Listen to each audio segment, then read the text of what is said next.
Finally, the wife came back. The house wasn't dispossessed, and on Thanksgiving, which was about 3 weeks later, this guy, the father of 5 children, spent his first sober Thanksgiving in his own house, and that Christmas his first sober Christmas. And he stayed sober. He was elected vice president of the union and was very influential in the early stages of AA and PAR, bringing a lot of people in the program. Like in most alcoholism programs, and this was not unique to San Francisco, also in Los Angeles and everything else, the first ones we always get are the ones that they know are going to be losers. And when we can turn them around and send them back on the workroom floor, we have won the biggest victory that we could possibly win in the post office, because these are the proof of the pudding. These are the people who would have demoralized, tore down themselves, their community, and their families. Betty continued working for us for 2 years, through the first 2 real rough years of AA at PAR. And finally, her husband, Jack, sold his hotel and was going to buy a hotel in Spain. And he told her, well, you're going to have to put in your quit notice now because we're going to Spain. And it took Betty almost a month to decide whether she was going to get rid of him or she was going to leave PAR. She finally decided to go back with him, and she went to Spain. A few years later, she came back, and that woman was absolutely lost until we got her into the PAR program down here in Van Nuys. And since then, she has performed, as Bob and all the rest of us can attest to, with all her heart. She's a real worker and a real plugger, and I just wish that she could have been here tonight, but we all owe her a tremendous debt. We owe her a debt because of her dedication in the times when we didn't have any money. We didn't have any facilities. We stole whatever we could. We'd go to an AA meeting and rape the AA meeting of literature. It's the only way we could get enough literature to continue on. She'd go in and see a movie someplace, and pretty soon she'd be flirting with a guy, so she'd get the movie camera and the projector down at our place. But it kept on working. We kept on getting more and more drunks in. As I told the earlier meeting, it was really when we had very, very successfully started in, and we just started getting the proof of the pudding. The Democrats went out and the Republicans came in, and we had to start all over again. Later on, when we started going again with a full head of steam, the Chicago and Boston in, everything came to a halt again because we decided to be a corporation. So everything had to stop and be reorganized. And I'll never forget when we had the reorganization, General Blunt told all of the division chiefs and all of the top people that they had to come in and defend their program, whatever it might be. And all of the programs were not identified as being financially sound, would go down the drain. And when we came to PAR program and we turned in the proof that for every dollar that we spent helping people in the PAR program, we got $5 back. And as long as Blunt was Postmaster General, nobody could ever talk about cutting back in the PAR program. Because anytime we had any program in the Postal Service, no matter what it was, it gets $5 back for one, we were creating a precedent. And he backed us up in that. Well, it so happened that the third one we put in was in Boston. And when I talked to the Boston Postmaster, he said, no way are we going to have this kind of a thing. And I talked to the regional Postmaster General. At that time we had 15 of them. He was a regional director. It was Bill Bolger. And he is now the Postmaster General. And Bill said, you better believe we'll have PAR. He picked up the phone and considerably worked over the person on the other end. Bill has been a tremendous supporter of PAR, a great believer in PAR. Just about a year and a half ago, he made a trip through all the regions and talked to all of the district managers and told them, he and Baylor both, exactly what they felt about PAR as being the program of the Postal Service and the one they supported. Bill Bolger, when he went into Philadelphia as the regional Postmaster General, called me up and says, I want PAR in Philadelphia. When I went up there, the guy that I had to talk to put PAR in Philadelphia, other than Bill Bolger himself, was Joe Morris, who is now your Western Region Postmaster General, and a guy who really himself individually supports PAR. We seem to be afflicted in PAR with being able to motivate and get the people in the top echelons to recognize the benefits of PAR and to support PAR. We seem to be able in PAR to motivate and get the cooperation, the love, and the participation of the craft employees. The ones that kill us are middle managers.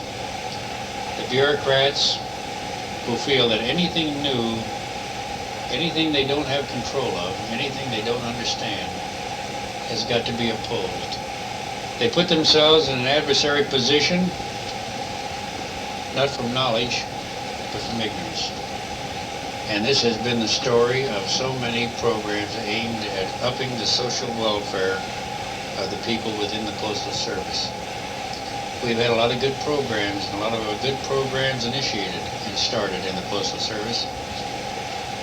And tragically, we have had so many of them torpedoed by the bureaucrats who feel imperiled by this new thing that's coming in that they don't have control of. And that's the fact of life. The only thing that we have going is that every year that PAR continues on being, we're getting stronger. Every year we're having more and more people. Every year we're having more successful participants, and we now have over 6,500 of them. Eventually we'll get to the 10,000 mark, and eventually we'll get to the 20,000 mark. And one of these days, maybe not in my lifetime, but in the lifetime of most of us, we will be able to have a PAR convention in the United States, pulling in so many people that not only the Postal Service, but the whole country will recognize that alcoholism is treatable, given the proper tools. It's hard to override the hang-ups that have occurred for so many years by so many people on a program that so many people know so little of. We say alcoholism is a disease. It is. It's a treatable disease.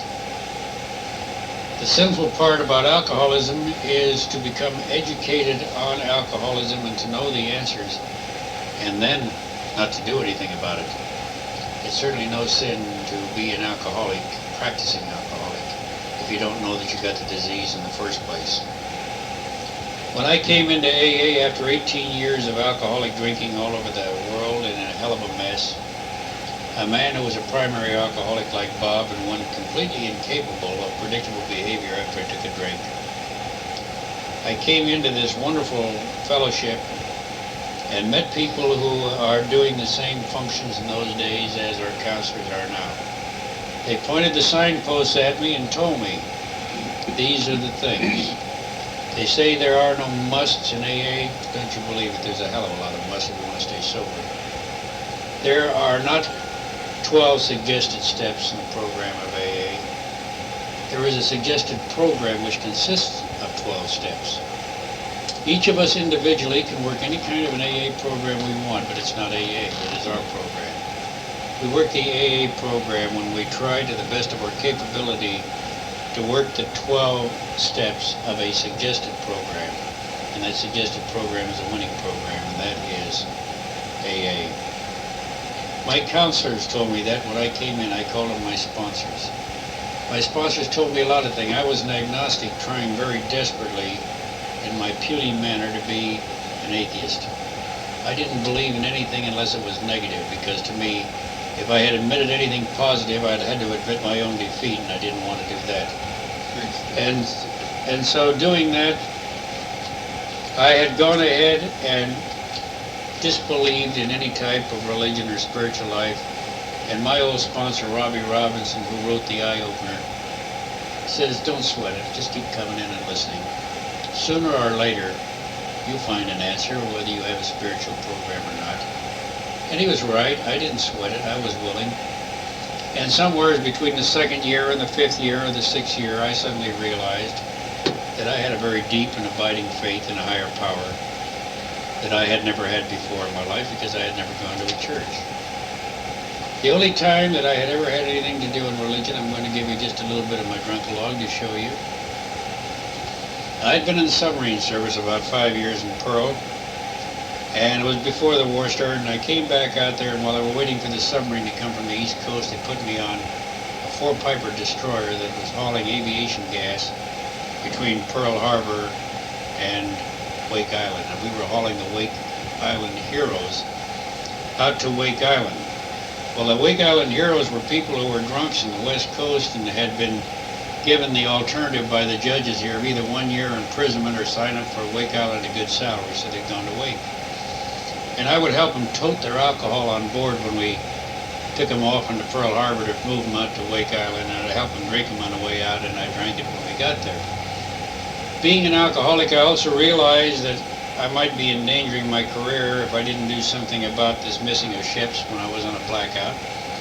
So I rewired all of the electronic gear on there because I was the chief radioman on board the ship. And having no schematics, nobody else could go in and repair it. So as a consequence, when they wanted to get underway, they had to wait for me. Until one day we had an urgent trip out to Wake Island, and we couldn't get underway because I was ashore drunk. 3 days later I came back after I got out of my blackout and turned myself into the Marines at the gate in Pearl Harbor and said, "You want me? My name is Chief Day, and I'm over leave 3 days, and my ship sailed 3 days ago." And he said, "The hell it did." He said, "Get in the car, we'll rush you down there." I got down to the ship that was still standing there, and I had an executive officer who was an academy graduate, and he was jumping up and down. He was a livid red, and he took one look at me and he says, "You are going to be the oldest seaman second in the United States Navy when I get through court-martialing you." And I agreed, I probably would be. But they couldn't start the ship because they couldn't get the electronic gear going. So I got on board, and being an alcoholic, this is the way, the insanity of alcoholism. I says, well, how am I going to get out of this? And I had my first spiritual experience. I walked up to the captain's cabin, and now the captain's name was Wendell F. Klein, and he was a religious fanatic. We would have divine services on the forecastle when we were underway in the sea, and taking the water over the bow of the ship, we would have divine services on Sunday, and it usually lasted 2 or 3 hours. Whenever he saw you, he would give you a sermon. Of course, during the church services on Sunday, I always had the duty in the radio shack, so I never could get to the services. This day I walked up and I knocked at his cabin door. He invited me in, and I told him immediately upon entering, with all of the theatrics that I knew, I says, "Captain," I says, "I've got a problem." He says, "What's that?" I says, "Captain," I says, "I know I have done wrong, I know I've sinned, but I've seen the light. I've seen the error of my ways, and I saw this blinding flash that lit up my whole life, and I want to talk to you about it." So he says, "Okay, let's talk about it." And we talked, and he prayed, and I prayed, and then he prayed, and I prayed. And after about an hour of this, we were supposed to get underway, and the exec was knocking at the door, the cabin door there, and stuck his head in. He saw me, and he almost fainted, and he told the old man, he said, "We got to get underway." And I knew that I hadn't quite made the touch yet. I was very close to the touch, but I hadn't made it. So just as I started to walk out the door, I thought of the one thing that saved my life, my career anyway. In his church services, when you were one of the gifted ones and one of the loved ones, and that went to his church and hollered amen loud enough, he gave you a little personalized Bible. So just as I started to walk out the door, I asked the captain if he would give me one of his personalized Bibles. And he did. He prayed over me again, and of course I knew I wasn't going to get a court-martial. Now, this is my first spiritual experience. My second spiritual experience was on the same ship. About 8 months later, I had accumulated a whole locker full of these Bibles. And somehow or another, the captain had lost faith. And he got me one day as we were coming in from Wake Island, and he says, "Chief, I've got news for you." He said, "You should feel honored." And I said, "How was that, Captain?" He says, "Never in the history of the United States Navy have we ever sent anyone to the Asiatic fleet except volunteers." He says, "You are the first exception." He says, "I've got a set of orders for you to go to the Asiatic fleet." And off to the Asiatic fleet I went. So that was my only contact with a spiritual experience. It was my only contact with a church of any form when I came into AA. When they got up to say the Lord's Prayer, I didn't know how to say the Lord's Prayer. I had scoffed at the very concept of it so many times. So I did. I kept coming back, and I kept listening. And I learned the Lord's Prayer not because I had a positive philosophy or not because I had a halo, but because my sponsor had told me keep coming, to listen and to participate. And to saying the Lord's Prayer to me was part of the participation. I came in a Skid Row group down in Alexander, Virginia, and it was Skid Row. It was right down on the waterfront. It was the only one that was close to my house. And in Alexander, we have a lot of old homes that were built during the Civil War and pre-Civil War. And the AA group had found such a place, but they couldn't afford to even keep it going in there, so they had one of the fraternal groups down below that owned the building, and they had their bar down below in the jukeboxes. This was a large 3-story building pre-Civil War, and it had a cupola on it, where the pigeons congregated. And when you walked in from the church, you had to zigzag to get in. From the street, you had to zigzag to get in because the pigeons were busy unloading all over the place. And when you finally got in, this was called the Moose Club, and when you finally got in on the front door there was a big old moose head glaring up there looking at you. And it too was a relic of the Civil War, and there wasn't a hair on it.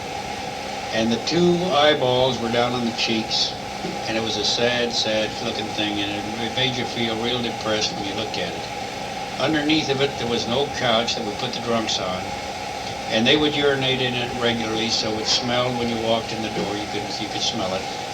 And then you walked. If you wanted to get drunk, you could go downstairs to the bar. If you wanted to stay sober, you could take a right turn and go into this old room, which was fascinating because it had cement walls. And when it rained, the roof leaked and the water rained on the inside, and you could see these walls changing colors all during the meeting.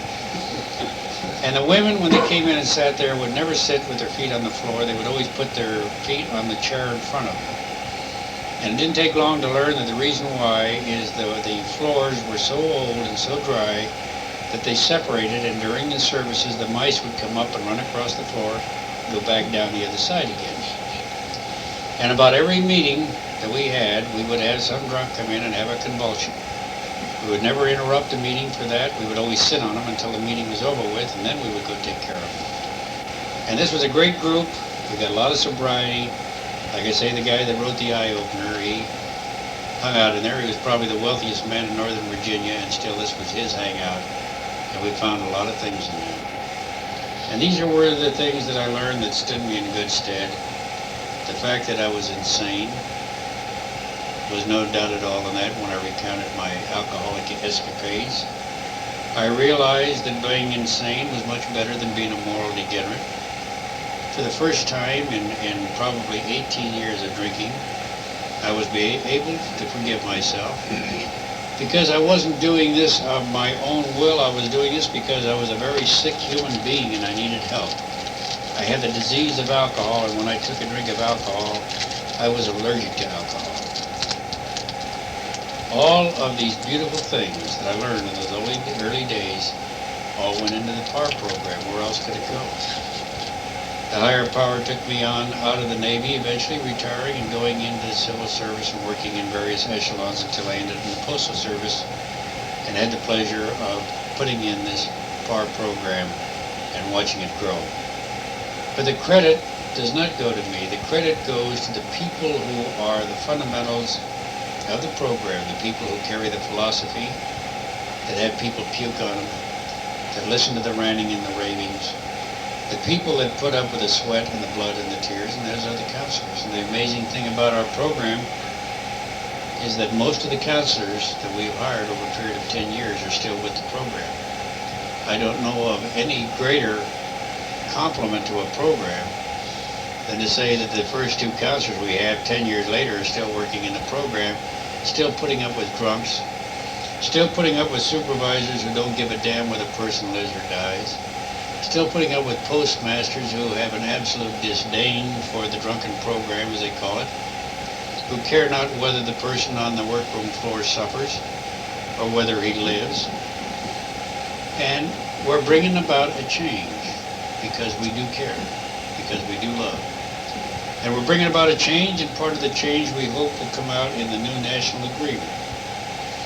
We have been working with the unions, and we have many things in the national agreement this time to build PAR back to what it was, a program of integrity, a program of self-sufficiency, a program of dedication, program of accountability. We can prove that in 1977 we saved $17 million net to the Postal Service.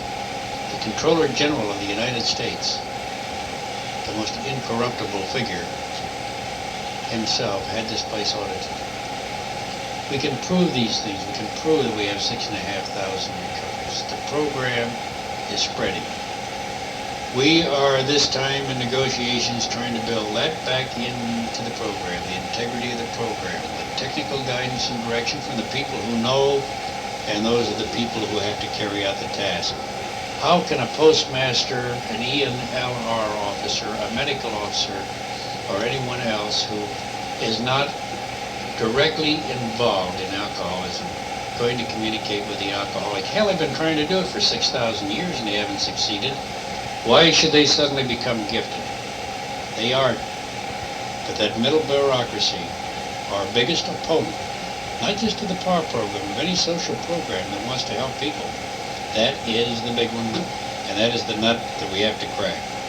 And the only way we can crack that nut is by strengthening our union negotiations and having the union support us, by each one of us carrying out the job to the best of our ability, by keeping good records and accounts on exactly what we are doing and how we are doing it, and how we are achieving the balances that we are achieving in this particular area. Every person that goes out of here sober becomes an advocate of PAR. And when we send 6,500 people out of here sober, we have 6,500 advocates. In the union negotiations this time, we're coming in for some other things. We're coming in for management to put in a penny for every hour worked by every postal employee. That comes to almost $20 million a year. And we want to put that in a pot. And in that pot, we want to use that to reimburse the Postal Service for the services of the PAR counselors, so that they will be truly on a neutral path. They will not be management, they will not be union, they will be strictly oriented towards helping the alcoholic recover. And this way, he will not be forced to accept compromises. He will not be forced to bastardize the program that he knows, loves, understands, and has seen it work. If we get this one, it'll be a big step forward. Another big step forward we have is we're going in this time for a human contract, not just a working contract. We've always had working contracts. Industry has always had working contracts. But we think that in this day and age, we've grown to a place where we can prove conclusively that it is not management's responsibility to deal with the human equation of the postal employee and his family beyond the postal environment. It is not just the labor's responsibility to deal in that human equation, it is both responsibilities. The labor and management both have to move beyond the post office itself and the environments, and to deal with some of the problems that beset our employee if we're ever going to get our morale off the ground and we're ever going to be treated like human beings by the bureaucrats and the middle people who are so desperately imperiled whenever and threatened whenever we come along the side. So these are progress, but it takes a long time. We have gone a tremendous distance in the few years that we've been in existence. As I was telling earlier, the other day I read in the paper about some hieroglyphics that were found on some old pottery ware, the oldest known message, 6,000 years old, that they have finally decoded. And to show you the impact of alcohol and alcoholism, the oldest thing that man now knows about himself in writing is a recipe on how to make beer. We haven't gone a hell of a long ways, have we? So, all I can say is that we are headed in the right direction. We are getting the cooperation of the unions. We are getting the cooperation of the top people in the Postal Service. I work on a program now out of the White House, and in this White House program, we are gradually beginning to educate the people in the White House on alcoholism and its true priority in the nation's good, and really in the world's good. The decisions that can be made by a drunken executive can be much more costly than the things that occur on the workroom floor. But the tragedy of killing an innocent child in a car when in a drunken blackout is tragic, whether it's done by an executive or it's done by a crafty lawyer. We can bring about change because we have brought about change. We've got a long way to go, and we're going to have many frustrations and many heartaches, and many times that we want to throw in the cloth and say, forget it, I've done my bit. But if it hadn't been for a bunch of people ahead of us who had put in their bit and a little bit more, most of us wouldn't be here today. I wouldn't be here today. I'd have been dead. Most of us would have been dead. So we have a lot to be thankful for because we are laying the pathway for future people. I have 5 children. I don't know whether my 5 children will be alcoholics or become alcoholics. But if I do find that 1 or 2 or 3 or 4 or all 5 of them are alcoholics, I thank God and Bill Wilson and all of the people in AA for laying out the pathway so they'll have somewhere to go. And they won't have to go like my father, who didn't know about Alcoholics Anonymous, was a primary alcoholic, and ended up spending the last 3 years of his life with water on the brain from alcoholism. We're the ones who can bring about the change. We have to concentrate ourselves once in a while. We have to rededicate ourselves. There will always be a load out there. Sometimes that load gets awful hard. I know I've talked to Bob many times when the load was not only hard, it was also filled with spikes. But these are the things that we have to bear if we are ultimately going to go ahead and have a tremendous impact outside the post office too.